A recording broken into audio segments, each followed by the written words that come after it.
Hi friends, ఇప్పుడైతే మనం ఒంటిమిట్లకి entry ఇచ్చాము. ఇక్కడ నుంచి అయితే గుడి చాలా బాగా కనిపిస్తుంది కదా.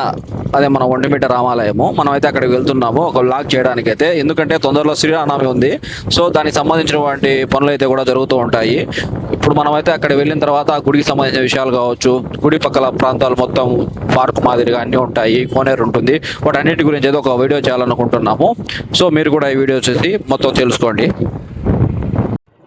సో మనమైతే ఎంట్రన్స్లో రావడమే మనకు మెయిన్ రోడ్ నుంచి ఇలా అయితే మనకు పేర్లు కనిపిస్తాయి. గుడికి సంబంధించినటువంటి స్వామి పేరు కావచ్చు, తిరుమల తిరుపతి దేవస్థానం అని కావచ్చు. సో ఇక్కడైతే ఆటోలు కూడా స్టాండ్ ఉంటుంది. ఇక్కడ నుంచి అయితే మనం లోపలికి అయితే వెళ్తాము. సో మనం కూడా ఇప్పుడైతే లోపలికి వెళ్తున్నాము.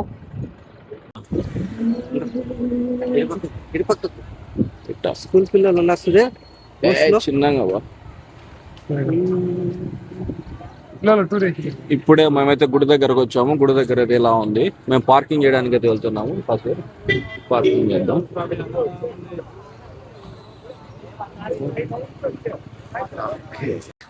ఓకే, ఇప్పుడైతే మనమైతే గుడి దగ్గరకు వచ్చాము. ఇప్పుడైతే పనులన్నీ స్టార్ట్ అవుతున్నాయి. ఇక్కడ చాలా మంది అయితే స్కూల్ పిల్లలు కూడా వచ్చి ఉన్నారు. మీరు కూడా ఒకసారి చూడొచ్చు. సో మనమైతే లోపలికి వెళ్ళి మొత్తం గుడిని అయితే చూపించడానికి ప్రయత్నిస్తాము. చాలా మందికి అయితే ఈ గుడి గురించి తెలిసి ఉంటుంది, ఎందుకంటే ఒక 5 years నుంచి అలా ఇక్కడైతే జరుగుతున్నాయి కదా ప్రతి సంవత్సరం శ్రీరామనవమి వేడుకలు. అందరూ టీవీలో కూడా చూసి ఉంటారు. సో ఎవరైనా చూడని వాళ్ళకైతే ఈ వీడియో ఉపయోగపడుతుంది అనుకోండి, ఎందుకంటే త్వరలో జరగబోయే కళ్యాణానికి వచ్చే భక్తుల కోసం కావచ్చు, ఏర్పాట్లు అవన్నీ కూడా ఒకసారి చూస్తారనిపిస్తుంది. ఓకే, ఒకసారి లోపలికి వెళ్దాం రండి. ఓకే, ఇప్పుడైతే మనమైతే తాపలెక్కి పైకి వెళ్ళడానికి ప్రయత్నిస్తున్నాము. ఇక్కడ నుంచి వచ్చేసి మనకి వ్యూ కూడా చాలా బాగుంటుంది. గోపురం కూడా బాగా కనిపిస్తుంది. ఇదైతే మెయిన్ ఎంట్రన్స్. ఇక్కడ నుంచి మనం లోపలికి వెళ్తాము. ఒకసారి లోపల కూడా మీరు చూసేయండి. వచ్చే ఒంటిమిట్ట గుడి ఇలాంటి స్తంభాలు లోపల మొత్తం 32 ఉంటాయి. ఇవి ఎంతో చక్కగా నైపుణ్యంతో చెక్కడం జరిగింది.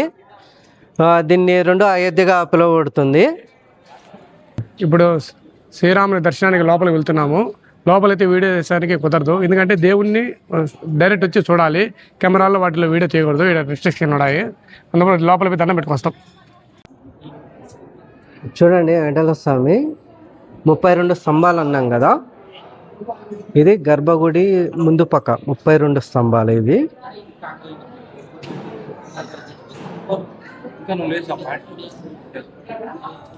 ఇక్కడ విగ్రహాలు చాలా బాగా చెక్కడం జరిగింది.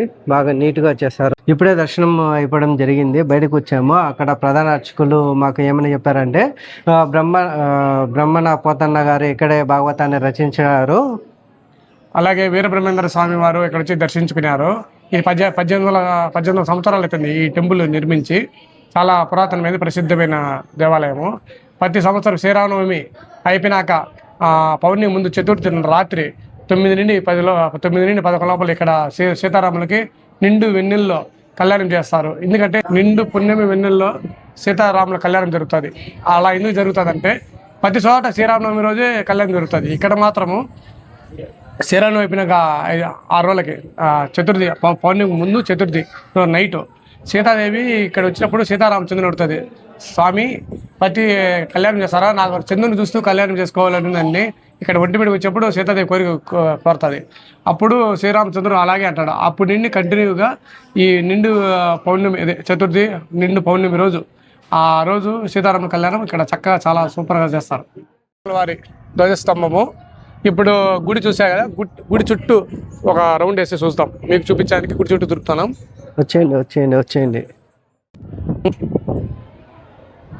దేవుడి కళ్యాణంకు ఇప్పుడంచే పనులు మొదలు పెట్టారు. ఈ డెకరేషన్ చేసే వాటికి స్తంభాలు బారికెట్లు ఈ వేసేదానికి ఇవన్నీ పనులు మొదలైనాయి. ఇప్పుడు మనమైతే గుడి చుట్టూరు ఉన్నటువంటి ఖాళీ ప్లేస్ లో తిరుగుతున్నాము. ఇక్కడ వచ్చేసి మొత్తం పనులు అయితే స్టార్ట్ చేశాము కళ్యాణానికి సంబంధించినటువంటి. సో ఇక్కడైతే సేమ్యానాలు వేయడం కానీ, భక్తులకు వచ్చిన వాళ్ళకు మార్కెట్లు కానీ, నెక్స్ట్ వచ్చేసి మజ్జిగ ఇవ్వడానికి వీటన్నిటికీ ఇక్కడైతే గ్యాలరీలు మాదిరి ఏర్పాటు చేస్తారు. ఈ డోలస్తంభ మండపం వేలాది మంది ప్రజలు అయితే వస్తారు కదా దేవుడిని చూడడానికి అయితే. ఇది డోలస్తంభ మండపము. మన ఆంధ్రప్రదేశ్ తెలంగాణ నుండి డివైడ్ అయిపోయినాక మనకు ఇక్కడ 2వ అయోధ్యగా ఒంటిమిట్ట చేయడం జరిగింది. అప్పుడు కళ్యాణము అక్కడ ముందు పక్క చేస్తారు. అంతకుముందు వచ్చి ప్రజెంట్ అప్పుడు అంతకుముందు ఇక్కడే కళ్యాణం జరుగుతుంది. ఇక్కడ కూర్చుంటారు. కలపక ముందు కళ్యాణం సీతారాముల కళ్యాణం ఇక్కడ జరుగుతుంది. ఈ ప్లేస్ లో కూర్చొని మొత్తం అంతా ఇదంతా పెద్ద చెప్పు, నువ్వే చెప్పలే చెప్పలే చెప్పు. ఉత్సవ విగ్రహాలు ఇక్కడ పెట్టడం జరుగుతుంది. ఇది దేవాలయం వెనక భాగము. ఇక్కడ నుంచి చూస్తే 3 ఎంట్రీస్ ముఖద్వారాలు కనబడతాయి. చూడండి, ఉత్తరం వాకిలి, తూర్పు వాకిలి, దక్షిణ వాకిలి. దక్షిణ వాకిలి.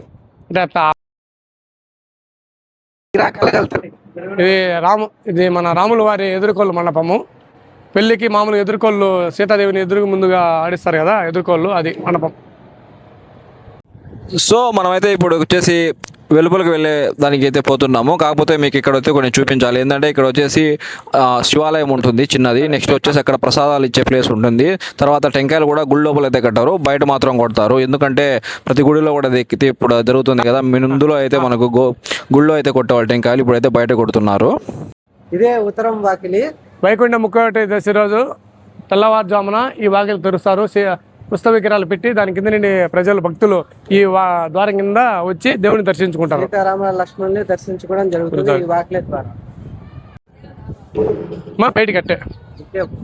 బయటికి గుళ్ళోంచి దర్శనం బయటకు వచ్చిన తర్వాత ఎదురుగా శ్రీ రామలింగేశ్వర స్వామి గుడి కనపడుతుంది. దేవుని దర్శించుకుందాం. తర్వాత దీని పక్కనే ప్రసాదం, ఈడ ప్రసాదం ఇస్తారు. టైం ఇప్పుడు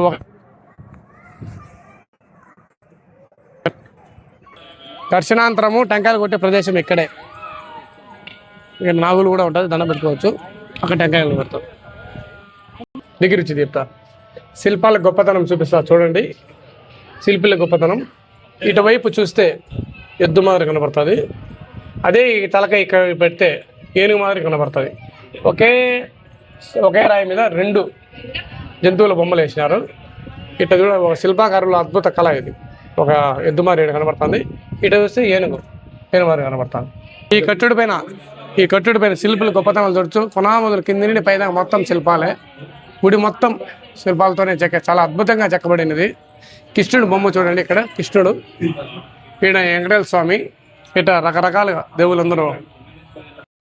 మరో పేరు ఉంది ఏకశిల నగరం అని. ఏకశిల నగరం అనే పేరు ఎందుకు వచ్చిందంటే ఈడ ఒకే శిలపైన సీతారామ లక్ష్మణ 3 విగ్రహాలు ఒకే శిలపైన చెక్కడం జరిగింది. అందువల్ల ఏకశిల నగరం అంటారు. హనుమంతుడు గర్భగుడిలో ఉన్నాడు. ఎందుకు ఉన్నాడంటే ఇక్కడ హనుమంతుడు పరిచయం కాకముందే సీతారాములకి ఈ గుడి నిర్మించడం జరిగింది. హనుమంతుడు ఈ గుడి నిర్మించింది ఎవరంటే జామవంతుడు 10వ శతాబ్దంలో. సో మనం బయటకి అయితే వచ్చాం. బయటకు వచ్చినప్పుడు మనకి 2 పక్కల అయితే ఇలా పార్కులు అయితే ఉంటాయి. ఒకసారి చూపించి, ఈ పార్కుల్లో వచ్చేసి ఒక పక్క మర్రి చెట్టు ఉంటుంది, ఇంకొక పక్క అయితే వేప చెట్టు ఉంటుంది. గుడి చుట్టూరు అయితే ఇలా పార్కులు చాలా బాగా ఉంటాయి. చూస్తున్నారు కదా, అక్కడైతే చాలా మంది ఇక్కడ వచ్చి విశ్రాంతి తీసుకుంటున్నారు. ఇక్కడ ఎవరైనా దూర ప్రాంతం నుంచి వచ్చిన వారికి అయితే లోపలికి వెళ్ళిన తర్వాత బయటకు వచ్చినప్పుడు అప్పటికప్పుడు ఇంటికి పోలేరు కదా, అటువంటి వారైతే కొంచెం ఇక్కడైతే రెస్ట్ తీసుకోవడానికి బాగుంటుంది. సో ఇదంతే చుట్టుపక్కల వచ్చేసి చాలా బాగుంటుంది వ్యూ అయితే చూడడానికి. మనమైతే నెక్స్ట్ వచ్చేసి కోనేరు దగ్గరికి అయితే వెళ్దాము. ఇక్కడ నుంచి మనకైతే కనిపిస్తుంది కదా, అక్కడైతే భోజనాలు పెడతారు. ఇక్కడ వచ్చేసి తిరుమల తిరుపతి దేవస్థానం వారైతే మొత్తం అరేంజ్ చేస్తారు. మామూలుగా తిరుమల తిరుపతి దేవస్థానంలో కలిసిన తర్వాత ఇలాంటివన్నీ జరుగుతున్నాయి. ఉచితంగా ఇక్కడైతే భోజనాలు లభిస్తాయి. ఇక్కడ వచ్చినటువంటి భక్తులు ఎవరైనా కానీ తినొచ్చు. నెక్స్ట్ ఈ పక్క కూడా వెళ్తే మనకు ఒకటి వచ్చేసి భోజనశాల అయితే ఉంటుంది. అక్కడ వచ్చేసి ట్రస్ట్ ద్వారా జరుగుతుంది. ఇక్కడ జరిగేది అయితే వచ్చేసి తిరుమల తిరుపతి దేవస్థానం జరుపుతారు. ఎదురుగా కనిపిస్తున్న దేవాలయం వచ్చేసి ఆంజనేయ స్వామి దేవాలయము. మామూలుగా అయితే ఈ గుళ్ళో వచ్చేసి ఆంజనేయ స్వామి ఉండడు, బయట వరకే ఉంటారు. ఎందుకంటే ఆంజనేయ స్వామి అయితే పరిచయం కాలేదు ఇక్కడ రాముల స్వామికి ఇక్కడికి వచ్చినప్పుడు అయితే. సో మనమైతే గుడిలోకి వెళ్తున్నాము, కానీ అక్కడైతే వీడియో తీయం. ఎందుకంటే వీడియోలు అనేవి అక్కడ ప్రొహిబిటెడ్, మనమైతే తీయకూడదు.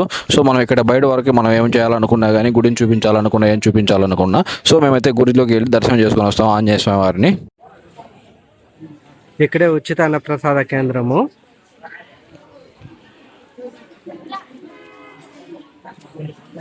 ఇక్కడ వందలాది భక్తులు తినడం జరుగుతుంది.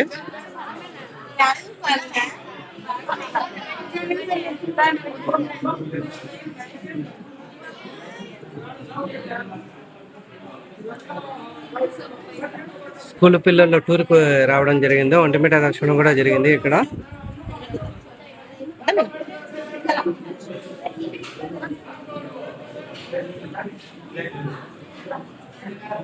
ఇదంతా టీటీడీ ఆధ్వర్యంలోనే జరుగుతుంది.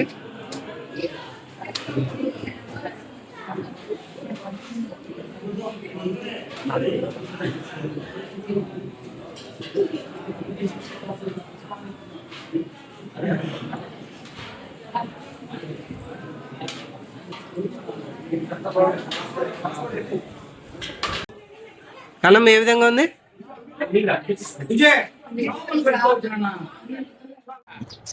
ఇప్పుడు మనమైతే గుడిలోంచి బయటకు వచ్చాము. ఇక్కడ వచ్చేసి మనం ప్రతి పార్క్ అయితే వెళ్తున్నాం. పార్క్ నుంచి మనకైతే కోనేరు కూడా ఉంటుంది. ఒకసారి అయితే మొత్తం మీరు కూడా చూసేయండి. అది చూడండి, ఇక్కడైతే పనులన్నీ జరుగుతున్నాయి. ఇప్పుడు రాబోయే శ్రీరామనవమికి అయితే ఇక్కడ పనులు చేస్తున్నారు. ఎందుకంటే భక్తులకు ఎటువంటి ఇబ్బందులు కాకుండా మొత్తం అయితే ఇక్కడ రెడీ చేస్తున్నారు. మనం అయితే పార్కు మధ్యలో వెళ్తున్నాం. ఇక్కడ నుంచి వచ్చేసి వెళ్తే మనకు అయితే కోనేరు వస్తుంది. సో కోనేరు అయితే ఇక్కడ చాలా బాగుంటుంది. గుడికి కొంచెం దూరం అయితే ఉంటుంది. పార్కు ఇక్కడ మామూలుగా అయితే ఇండ్లు ఉండేటి. ఎప్పుడైతే గుడిని వచ్చేసి టీటీలో కలిపారో తర్వాత ఇక్కడ వచ్చేసి ఇండ్లన్నింటినీ కొట్టేసి చేశారు. గెస్ట్ హౌస్ కూడా ఏర్పాటు చేశారు. ఇప్పుడు ముఖ్యమంత్రి అలాంటి వాళ్ళు ఎవరైనా వచ్చినప్పుడు ఉండడానికి కావచ్చు, లేకుంటే ఎవరైనా గెస్ట్ హౌస్ వచ్చినప్పుడు మొత్తం ఇక్కడైతే గృహాలు కూడా నిర్మించారు. పుష్కర్ దగ్గరకు వచ్చాం. మనం అదే కోనేరు అంటాం కదా, అక్కడికైతే వచ్చాం. ఇక్కడ కూడా పనులు అయితే జరుగుతున్నాయి. ఒకసారి కోనేరు చూపించు. సో కోనేరులో ఇప్పుడైతే ప్రస్తుతానికి నీళ్లు లేవు. ఆ టయానికి అయితే కళ్యాణ టయానికి అయితే ఇడుస్తారు అనుకుంటున్నాను. కోనేరు కూడా చాలా పెద్ద కోనేరు ఇక్కడ. సో మనం అయితే ఫ్రంట్ సైడ్కి వెళ్ళి కోనేరు ఇంకా కొంచెం బాగా అయితే చూద్దాము. అయితే మనం వచ్చేసి ముందు భాగంలో ఉన్నాము కోనేరుకు. ఇక్కడ నుంచి చూస్తే మన గుడి కూడా చాలా బాగా కనిపిస్తుంది. ఒకసారి మీరు కూడా చూడండి ఆ వ్యూ ఎంత బాగుందో.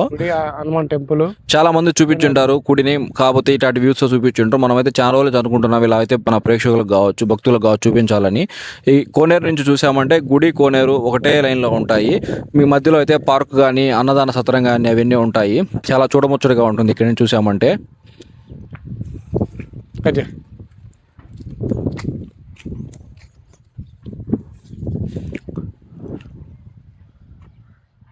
సో మేమైతే ఇక్కడ నుంచి రిటర్న్ అవుతున్నాము టెంపుల్ నుంచి. పార్కులు అయితే ఇక్కడ చాలా బాగుంటాయి. ఇంకా కూడా ఇక్కడైతే డెవలప్మెంట్ కూడా చేస్తున్నారు. కొత్త కట్టడాలు అయితే కడుతున్నారు. ప్రతి సంవత్సరం అయితే ఇక్కడ ఏదో ఒకటి కడుతూనే ఉంటారు. ఎందుకంటే కొత్త ఐడియాలు వస్తుంటాయి కదా. సో కనిపిస్తుంది గెస్ట్ హౌస్. సో ఇక్కడ పూల చెట్లు అయితే చాలా బాగుంటాయి. మనకు తెలియనటువంటి చాలా చెట్లను అయితే ఇక్కడ పెంచుతుంటారు. మేమైతే ముగ్గురం వచ్చాము, మా ఫ్రెండ్ మేము, సుబ్రాయుడు, సుధీరు. సో మేమైతే ఇక్కడ నుంచి రిటర్న్ అవుతున్నాము. మీరు కూడా ఒకసారి మొత్తం చూసేయండి. ఇక్కడ స్కూల్ పిల్లలు కూడా వచ్చి చాలా వరకు భోజనాలు చేయడం కానీ దర్శనం చేసుకోవడం కానీ చేస్తుంటారు. Thanks for watching this video.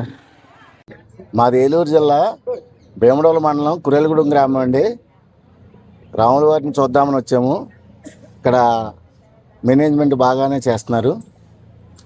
త్వరలో శ్రీరామనవమి వస్తుంది కాబట్టి ఆ అరేంజ్మెంట్స్ అన్ని బాగా చూస్తున్నారు. అలాగే భోజనం కూడా చేసాం మేము. భోజనం కూడా చాలా బాగుంది. మంచి బాగా అరేంజ్మెంట్స్ అవి బాగా చేస్తున్నారు. ఇక్కడ పందిర్లు గట్రా వేస్తున్నారు. కోదండరామాలయం దర్శనం చేసుకుంటే మంచి జరుగుద్ది అనే ఒక అభిప్రాయం బాగా మాకు. అందుకని మేము వచ్చామండి. దర్శనం కూడా బాగా జరిగింది. పంతులు గారు అయితే కూడా బాగా పూజ అది చేశారు. ఆ భగవంతుడు ఆశీస్సులు ఉండాలని అందరికీ కోరి ప్రార్థిస్తున్నాం.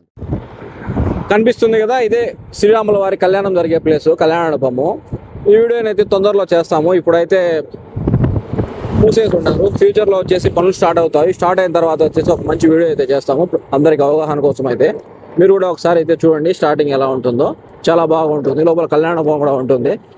ఈ కళ్యాణ వేదిక కల్చం ఆకారం ఉంటుంది. పైన దీవిస్తే దాని పక్కన కట్టారు. కల్చం పెట్టుకోవాలి. కల్చం మాదిరి కట్టారు. అలా అద్భుతంగా వైభవంగా దొరుకుతాయి ఇక్కడ కళ్యాణాలు. చూడండి కళ్యాణ మండపం అయితే ఎంత ఘనంగా చేశారో. ప్రతి ఏర్పాట్లు అయితే చాలా బాగా చేస్తారు ఇక్కడ. ఎందుకంటే మన ఆంధ్రాలో జరిగేటువంటి పెద్ద కార్యక్రమం ఏదన్నా ఉందంటే దేవుళ్ళలో జరిగేది ఇదే. ఇక్కడే మన కళ్యాణం గ్రామం జరిగేది. మొత్తం వచ్చేసి దేవుడి మాన్యం అంటారు కదా, దాన్ని మొత్తం ఇలా కళ్యాణం జరిగే ప్లేస్గా అయితే మార్చేశారు. రైల్వే లైన్కి అయితే దగ్గరగా ఉంటుంది. స్టేషన్ కూడా ఈ కళ్యాణ మండపానికి అయితే దగ్గరగా ఉంటుంది. విఐపీలు అలాంటి వాళ్ళు ఎవరైనా వచ్చారంటే ఇక్కడ నుంచి అయితే లోపలికి వెళ్తారు. మెయిన్ ఎంట్రన్స్ ఇది విఐపీలకి. పార్కింగ్ కూడా. సో ఇది మొత్తం మేమైతే ఈరోజు చేసిన వీడియో. నెక్స్ట్ వీడియోతో మళ్ళీ కలుద్దాం. Thank you.